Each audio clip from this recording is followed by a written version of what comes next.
Imagine stepping into a place everyone says is abandoned, where the shadows move and the walls remember every step you take. You think you're alone, but you're never truly alone here. Tonight, it's waiting for you. It was past midnight when I arrived at the old apartment. The city was silent, except for the distant hum of streetlights and the occasional wail of a far-off siren. I had been expecting this place to be empty, abandoned, like everyone said. But as soon as I stepped inside, a cold draft crawled up my spine and the door slammed shut behind me, by itself. I froze. The air smelled strange, like damp earth mixed with something I couldn't name. The lights flickered once, twice, and then went out. I reached for my phone, hoping the screen would chase away the darkness. But the moment I turned it on, I realized I wasn't alone. Every corner of the room seemed to shift under the dim glow of my phone. Shadows pooled and stretched, twisting in impossible ways. The silence was almost deafening, broken only by a faint creak above, as if the building itself was breathing. I fumbled with my phone, but the light barely pierced the darkness. That's when I heard it, a soft, dragging sound coming from the hallway. Slow, deliberate, like something heavy being pulled across the floor. My heart thumped against my ribcage, but I forced myself to move forward. Maybe it was just the wind, or the old building settling, I tried to convince myself. Then I saw it, a shadow flickering just past the doorway at the end of the hall. It wasn't human. At least, I didn't think it was. My mind screamed to run, but my legs wouldn't obey. I reached for the doorknob, trembling, and froze when a whisper echoed through the apartment. "You shouldn't be here." The air grew heavier, almost sticky, as though something unseen pressed in around me. I could feel my own pulse in my ears, loud and chaotic, drowning out every rational thought. I could feel it moving closer, slow, deliberate steps that seemed to echo in every corner of the apartment. My breathing grew shallow, each inhale a struggle. Then a cold hand brushed against my shoulder. I spun around, but nothing was there. The hallway was empty. My heart slammed against my ribs like a drum. A chill ran down my spine. I spun around, checking every corner, every shadow, but the apartment seemed impossibly still.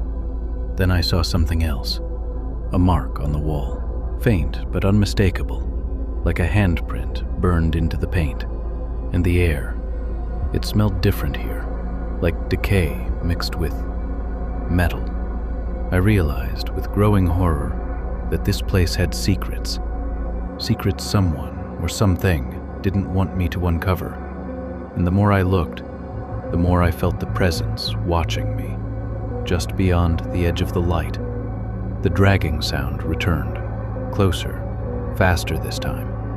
My legs moved on autopilot as I sprinted down the hallway, every step echoing in the oppressive darkness. I tried the front door, locked, the windows sealed shut. Panic clawed at me, but I couldn't stop moving.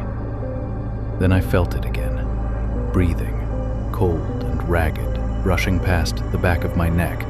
I dared to glance over my shoulder.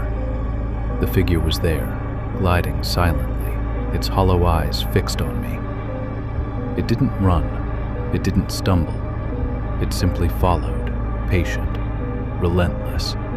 I stumbled into the kitchen, knocking over a chair. The sound seemed deafening.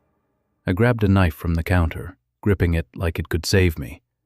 But deep down I knew it wasn't about weapons.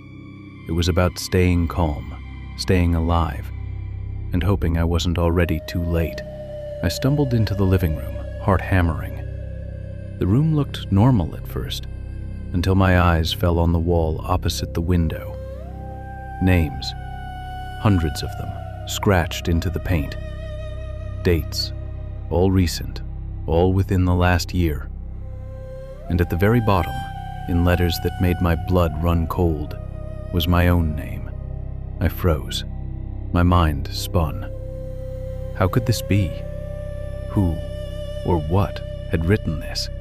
That's when I heard it again. The whisper, sharper this time. You shouldn't be here. The shadows stretched across the walls, shifting, twisting, as if the figure itself was moving just beyond my reach. I could feel the air thickening, pressing down on me. My phone flickered, and in that brief light, I saw the figure, closer than ever. I screamed, but the sound seemed swallowed by the darkness.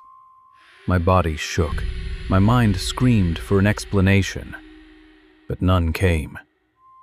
And then, just as suddenly, the figure faded, leaving only the echo of its presence behind. Or had it really gone? I sat on the cold floor, shivering, trying to catch my breath. The apartment was silent, for now.